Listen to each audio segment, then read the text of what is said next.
Welcome to Often Pacing on Tab Radio Racing and Sport. Tim Walker will be joined by Matt Young and Oliver County as they delve into the form for today's Pinjarra harness meeting, as well as an early look at tomorrow's meeting at Gloucester Park. We are Often Pacing. Great to have your company on this Monday morning for another edition of Often Pacing off the back of a tremendous weekend of harness racing that started right here at Gloucester Park on Friday night and rolled into Bunbury on Saturday night with a really good night of pacing action there as well, with the De Campo Memorials as the highlights, and also a heat of the Higgins Memorial, which we will look forward to following the progress of that over the next little while. We've got a very busy show on the way today. Shannon Suvaljko to join us after what I thought was probably the win of the night for a good chunk of Friday night. That was Penny Black, and then, of course, Never Ending came along in the free-for-all, and we saw a tremendous performance by him. So had to probably play second fiddle on the night. In the end of it all did Penny Black, but we'll be able to chat to him about that, and we will also chat to him about Waterloo being back at Pinjarra today ahead of the feature event down there. So that is coming up very shortly, but in the meantime, we'll have a look back at what we learned from Gloucester Park Friday night and also over the course of the weekend, if there was something to follow from the eyes of Ollie County, and also Richie Bell, who is filling in for the shoes of Matt Young once again today. But Ollie, good morning to you once again. Good morning, Tim, and good morning, Richie. Rich, a very good morning to you. Hey. Yeah, good morning, Timmy. Good morning, Ollie. Great to have you on board again today, Rich. Well, why don't we start with Friday night, if we can, Rich? We'll go to you firstly. Just mentioned that Penny Black was terrific to start the night off, and then she had top billing for a good chunk of it, but then we saw what Never Ending was able to do. Why don't we start there, the Winter Cup, and a terrific performance by Never Ending as he put his foot down and said, I'm going to be a big part of the Eureka this year. Yeah, so much more to come. It was a fantastic performance. We knew before the race that Justin was going to drive very quietly and come with one rush and hope there was enough heat in the race. There wasn't an amazing amount of pressure, but they sort of moved along at a reasonable speed, and it enabled Never Ending to finish over the top of them despite doing a bit of a dipsy-doodle coming around the home turn. So, once this horse really gets its rhythm going and starts handling the bend better with a bit of maturity, who knows where it'll end up. Exactly right, Ollie. What was your take on how things unfolded there on Friday night?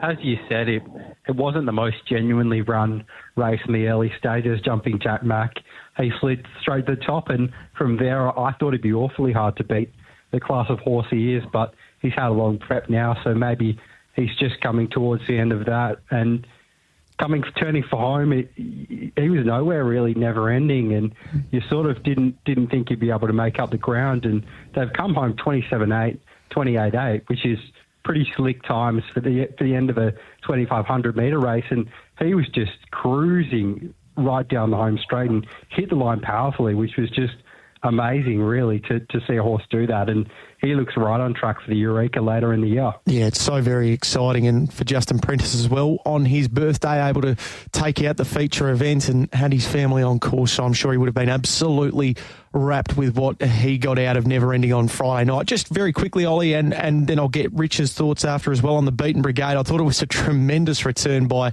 Tenzing Bromack, and the Mickey Taker continues on keeping on. It was super, wasn't it, Tenzing Bromack? Doing the work like that first up from a spell was extremely impressive. And if Never Ending wasn't in the race, would have won a free-for-all of that nature, a 50k race first up from a spell parked out, which is nothing to be sort of downplayed. It was a huge effort, and the Mickey Taker just keeps stepping up and stepped up again there. Showed no gate speed at all in the early stages and was shuffled right back. So did really well to get into it late and steal the show. Another one that was really good, zipped off the gate, found leaders back. It was a terrific drive and probably deserved a little bit more than fourth there for Dylan. All right. And Rich, just your take on the Beaten Brigade out of the Winter Cup? Yeah, a couple of horses I will be following out of the race. One is Soho Dow Jones. Now, Kim Prentice before the race said this horse was absolutely flying behind the scenes, and he knew the barrier draw would defraud its chances of getting in the money, but it was a good run. It was a long way back. It found the right line very strongly, and it was blocked in the final 100. We go back to February and March. This horse was winning and running placings in free-for-alls. They weren't the strongest free-for-alls going around at the time. I think Galactic Star was about the place with Hampton Banner at that stage and horses like Cordero. But he did win a free-for-all when he was able to lead from gate 2, and he held out Hampton Banner on that occasion. So if he draws to lead one of these free-for-alls and he can get his own way out in front, I think he'd be pretty hard to beat. The other horse out of the race was Armour Einstein, who was terribly blocked for a run in the final 200 metres. And had he got out earlier, he actually would have made it pretty interesting, and he was 100 to 1. Just on Jumping Jack Mac, I know that was obviously the disappointment. Speaking to Stewie McDonald in the parade ring afterwards, just wasn't at his best, and that was obvious on the night. So we'll wait and see what happens there. Obviously, the eyes for him are very much focused on the WA Pacing Cup a little later on this year. All right, Rich, we'll get you to keep rolling if we can, and a couple of other horses to follow out of Friday night's meeting in your eyes. Yeah, 2 horses I'm going to be looking at. One is Sovrana, who ran behind Penny Black in the mares race. She made up a lot of ground deep out on the track in the blue colours and charged late into 4th place. The run prior, she got used up a little bit too much early and dropped out. But the run prior to that had a soft trip and finished really fast through the middle behind a Chani Girl. So the key to take from that is that when she's held up for one crack at them, she can be mighty hard to hold out, and I think she'll win one of these mares races soon. And the other horse I was pretty excited about its return was Franco Encore, who had that win over Wave Rider when it led all the way, but it has also shown the capacity to come from behind. One night at GP on a Tuesday, charged home from the back behind Arian Rock, and again on Friday night, sat 1-1 and was able to make really good inroads the final 100 metres behind Vegas Strip and Bet the House, 2 very, very nice 3-year-olds. So Franco Encore, when it draws to lead, even against these really good horses, it can be extremely competitive. All right, and what about you, Ollie?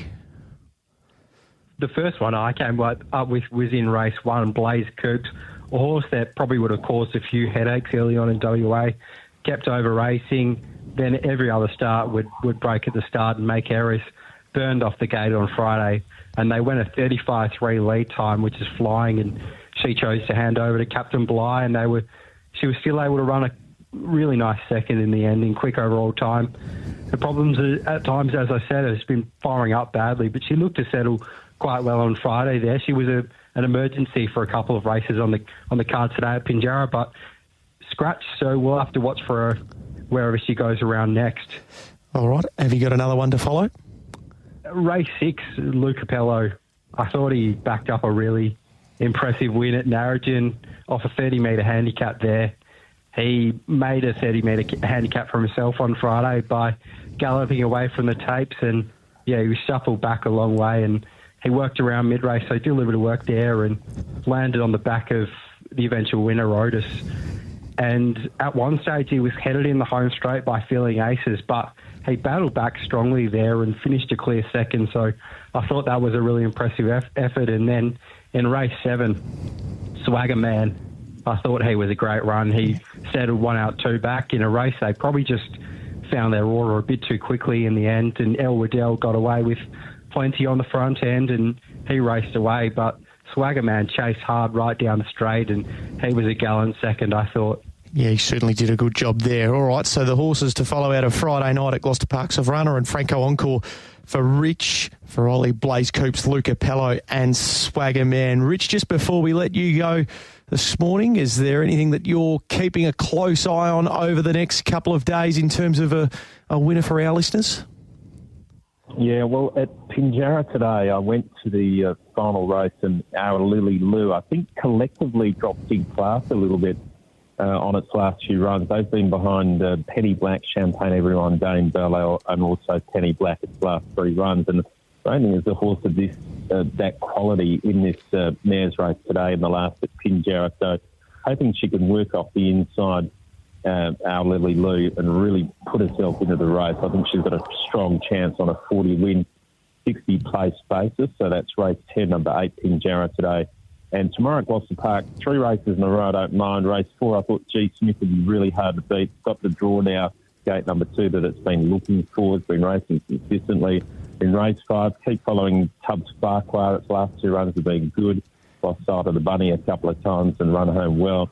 and it looks well placed over the 2,500. Never won over the trip, but it has been placed on 4 occasions. And also in race 6, Unlucky looks really hard to beat now. It's getting fitter. It's having its 5th run back from the spell. Its last 2 runs have been really good. It looks very well placed in a race that lacks a bit of depth. Race 6, number 11 at GP, Unlucky. Fantastic, Rich. Thank you very much for joining us this morning. We will catch up with you again throughout the course of the week here on Tab Radio. Beautiful. Thanks, Timmy. Thanks, Ollie. There is Richie Bell with us on the program this morning. All right, Ollie, let's dive into this Pinjarra card in a little bit more detail from your perspective today. We obviously heard your race-by-race preview a little earlier on the Sports Daily, but through a couple of your specials, the first of them today. We kick things off in race 2, Save Me. As I said earlier, on debut, started from a pretty awkward draw there inside the back row. Was checked at one stage when the leader went a little bit roughly, and I thought did well to stay down there and kept racing. And in the end, captain said so, I think it was. They raced away, and Save Me, when finally got clear, chased hard, and you can just see him after the line really powering through, and he's obviously just needed the outing there on debut, still getting the idea of racing and things. And then last start, he was really good again. I thought Save Me. He was super unlucky, shuffled back. Nothing went right for him at any stage. And when he finally did get clear in the latter stage of the race, he powered home and hit the line really strongly. And he was finishing alongside some horses that have shown a bit of promise in their short careers so far. So I thought Save Me there in a race with a few unknowns could be a really good each-way chance. All right, Save Me on the each-way. The next of them? In race 4, going to go with a place angle here for Midwife Calling. Sat outside. She looks to get the right run on the back of the favourite in this race. Showed some gate speed last start, which she hasn't at some stages in her career. Used that gate speed last start and then got shuffled back, 1 out, 2 back, and still finished on really well, I thought, into third there. That bodes well for this race, and I think if she does get that great run on the leader's back, then she's likely to be able to fill a placing. And I think at the moment we're getting a bit better than $2, which looks fantastic value for that race. It could easily be pegs. And I've just noticed that the 8 in this race has come out. So that makes it even an easier task potentially for Midwife Calling to fill a placing in that race. Yep, absolutely. So that is in race number 4, the next of them. In race 8, best of the day, I thought, Relatively Armour. Really disappointing last start, I thought, led them up and looked to have kicked clear and won the race, but was just run down in the concluding stages. Before that, she'd been going really well. I thought she'd been finishing off super in her races recently, which is not something that she'd previously done. She'd previously been a horse that raced best on the pegs, which is a setup she gets here. So I really do think Relatively Armour can feel first, second or third behind the very smart Waterloo, who I just can't see anything beating it today. Yep. All right, so that is Save Me. Now, the market has just gone up on race number 2 there. Save Me currently $5 with Tab Touch $2.10 to run into the money, and we're just awaiting on the remaining ones to go up, but they are starting to filter through. So Save Me in race 2, Midwife Calling the place in race 4, and Place Heavy, Relatively Armour at Pinjarra. Shall we turn our attention to Gloucester Park here tomorrow night for a bumper 10-race program and some headline acts are back tomorrow night, Ollie?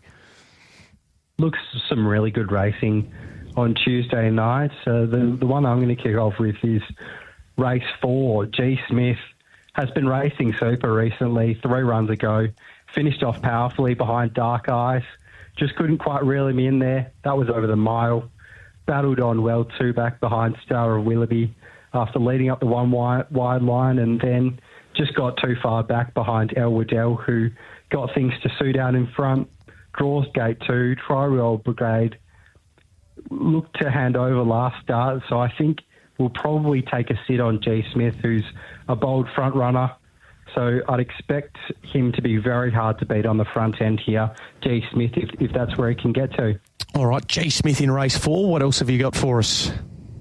in race 10, I've got a little Quinella or exacta bet for us.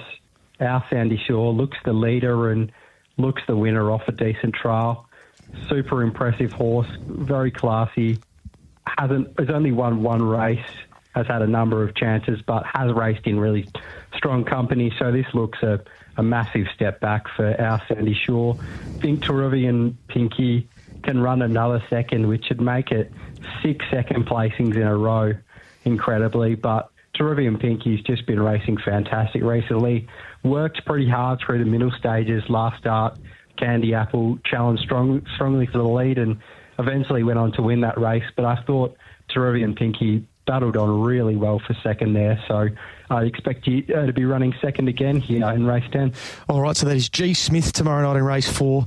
And then in race number 10, our Sandy Shore with Teruvian Pinky to run into the money there as well for Ollie County. All right, Ollie, that is a good look at Pinjarra today and Gloucester Park tomorrow.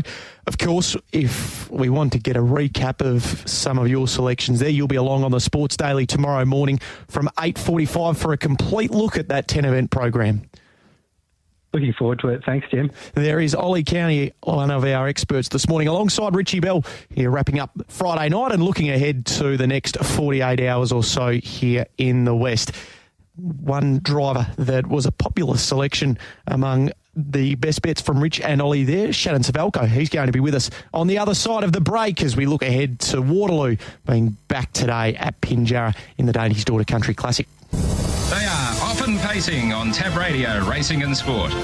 Great to have your company on this Monday morning. We're approaching 5 minutes to 10 o'clock, and to round out Often Pacing today, we have got Shannon Suvaljko with us on the line to talk through his next couple of days, of course, drives, and a look back at Friday night as well. There's a bit to work through with him from there. Hello to you, Shannon. Yeah, g'day, Tim. How you going? Going very well, thank you. Thanks for joining us on the program this morning. All eyes very much on Waterloo today, of course, in the feature race down there at Pinjarra. Firstly, last week, what did you make of her trial? Yeah, she trialled really well. I know she only had the one run on the track going into her trial, so she probably needed a good run. And, yeah, we just sat back early. There was a bit of speed on early, so we just sat back and, yeah, she winded up into the race and trial, and, yeah, she hit the line powerfully. So, yeah, she benefited from that run. She had another run on the track on Saturday, and she worked really good. So, yeah, she's ready to go. What was your initial thoughts after the last start run a couple of weeks ago where we know it didn't work out for her? Was it one of concern at the time, or you were always confident it'd be something you'd be able to, yourself and Mike and the team would be able to get on top of pretty quickly?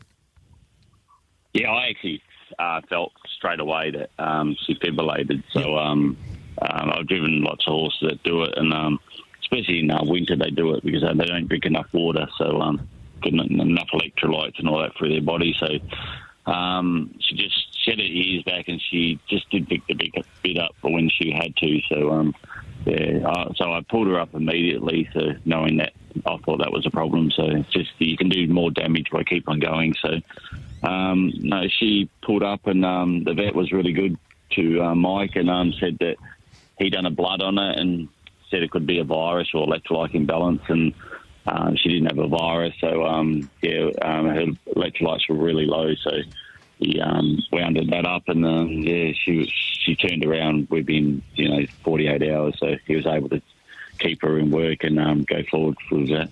All right, and all roads to Pinjarra once again today, the Dainty's Daughter Country Classic. So drawn barrier number 4. Just talking to Ollie earlier on, you saw obviously last start Relatively Armour performed very well running into the minor end of the money. Do you feel like that that's the danger there today? Obviously, barring any bad luck, that she should be the one to beat Waterloo?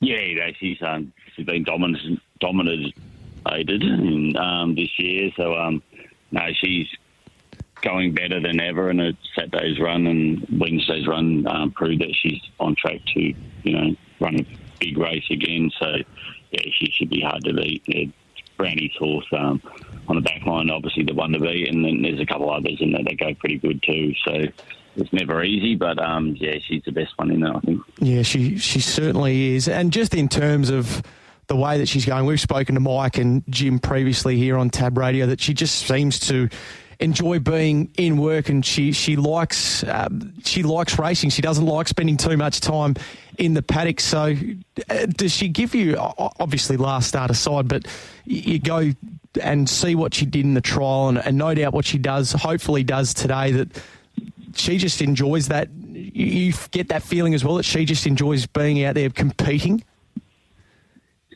Yeah, apparently she walks a fence and she doesn't do well when she's not in work. And I've been to mixed place, and it's like a big holiday place anyway, so they love it. They just got roaming around the paddocks, and he's got great boxes and a nice sawdust tracks. They really enjoy it, I think. And there's all the horses got their ears pricked normally, and then happy to be there. So now, even I thought she was a really nice horse early, but since I've been driving track work with Mike for the last 3 or 4 months now, and you can tell she's just a class above all the horses there. So she should be hard to beat again. Fantastic. So that is Waterloo in the main event today. So your day gets underway. We'll just run through the balance of your drives. So Spoil the Party was placed last week, we know, behind Justin's short price favourite on that occasion. Can Spoil the Party get back in the winner's circle today in the first of the lightning laps?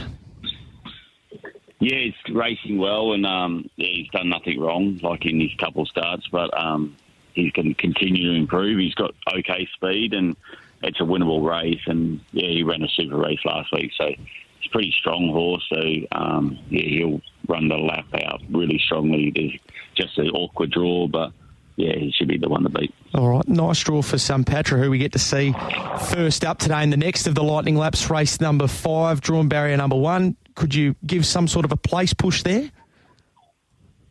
Yeah, it's driven it before, and it gets off the arm okay, and Dave's horses usually race good over the lap, so it's a handy enough horse, so if it gets in the right spot or can lead him, they'll run a good race, so probably a place chance. Yeah.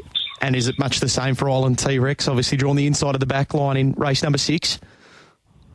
Yeah, good draw for that one. Probably a place chance. It just needs a bit of luck in that run. All right, the scratching of Dorado makes the standing start event really interesting. You team up with Franco Mecca with a run under the belt now. Could you see him overcoming the 20 metres today?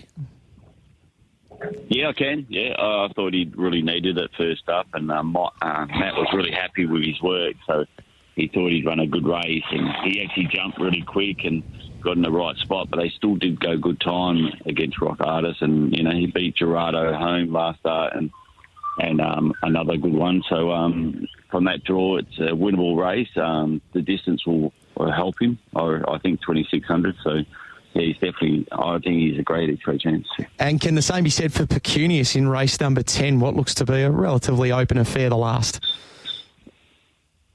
Yeah, it's an open race, like you said.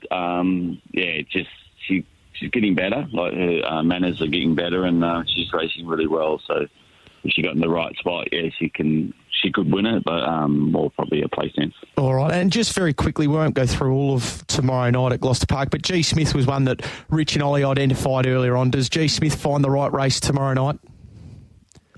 Yeah, he's going good. The right barrier for him and the right class, so he should be hard to beat. I thought Miss Jar Jar would win too. I thought it was a nice 3-year-old filly back to older mares, but she's drawn one, and she needed those 2 runs, and the last run was super. So I think she can lead and win that. All right, that is tomorrow night. And just quickly back to Friday night. So Penny Black has put 6 in a line now.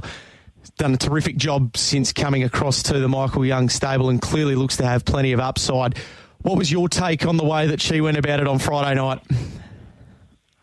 Yeah, she's a very good horse. I'd driven her once at Pinjarra, and she showed to me that her strength, she's got lots of strength and a lot of speed too. So, and she can maintain it for a long distance. So there was just a bad barrier over Gloucester Park, first time there, and the other horse had drawn better, like Little Darling and that. So, but she showed her class. She had to come around him in the I had to like really burn up to get around them, and because they seemed to go quick early, but the lead time wasn't there, so we had to put her in the race, and then once she got outside them, I knew that she'd keep on rolling the last lap and a half really strong. So she done a great job. Yeah, it was one of the highlights of the night. Well, good luck today. Let's hope that we see the very best of Waterloo down there in the Dainty's Daughter Country Classic. Thanks for your time this morning. Yeah, thank you. There is Shannon Suvaljko with us on the program this morning. Off and pacing. That's it for another week. Thank you for listening in. Enjoy everything that unfolds in harness racing over the next week. Of course, stay tuned to the Racing WA Harness X page today. Full interviews in the build-up to each and every race. All of the key players will be spoken to. And again, we're here tomorrow night at Gloucester Park and, of course, on Friday night. So plenty of harness racing action on the way. I'm going to leave you in the very capable hands of Alan Knight for the start of race day here on this Monday morning. Thank you very much for listening to another edition of Off and Pacing. Imagine what you could be buying instead. For free and confidential support, visit gamblinghelpline.org.au.